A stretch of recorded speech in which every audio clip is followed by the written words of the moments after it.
Please আমার প্রশ্নটা নেবেন দয়া করে। আমার সাথে একজনের সম্পর্ক ছিল 7 বছর, সে বিয়ে করে, সব সম্পর্কের প্রশ্ন দেখা যাচ্ছে। 7 বছর সে বিয়ে করে নিয়েছে আমাকে না জানায়।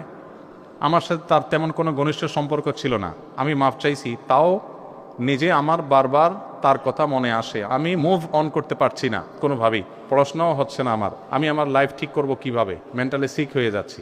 এরকম অনেকেই প্রশ্ন করেন। যদি এরকম কারোর ছ্যাঁকা খাওয়ার রেকর্ড থাকে, তাদেরকে আমি বিনয়ের সাথে বলবো, যাকে আপনি ভুলতে পারছেন না, আপনার এই সরলতা দেখে আমার করুণা হয়, আমার মায়া হয়। কেন করুণা হয়, কেন মায়া হয়?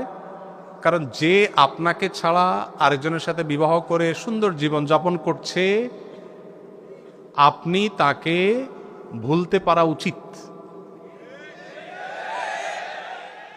কারণ আপনার যাকে প্রয়োজন হয় নাই, এটা জানার পর আপনার বোঝা উচিত যে আপনি ভুল জায়গায় ছিলেন। এখন আপনি, সে যদি একটা বিয়ে করে সুখী থাকে, আপনি ছেলে হয়ে থাকলে আপনার সামর্থ্য থাকলে 4টা বিয়ে একসাথে করা উচিত,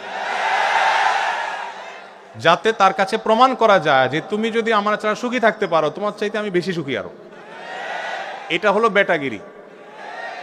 আর আদা বেটাগিরি হলো আপনি যেটা বললেন, আপনার মন খারাপ, আপনি কান্নাকাটি করছেন।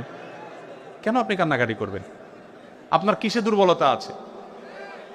আপনার তো দুর্বলতা নেই, আপনি কেন কান্নাকাটি করবেন?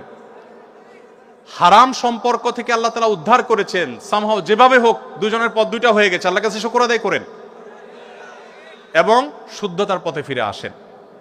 আর এগুলো যৌবনের ভ্রম, একটা সময় খুব খারাপ টারাপ লাগে, এগুলো দেখবেন একসময় নিজেরই হাসি পাবে, যখন ছেলে মেয়ে হয়ে যাবে বড়, তখন দেখবেন আরে কত পাগলামি ছাগলের জীবনে করেছি।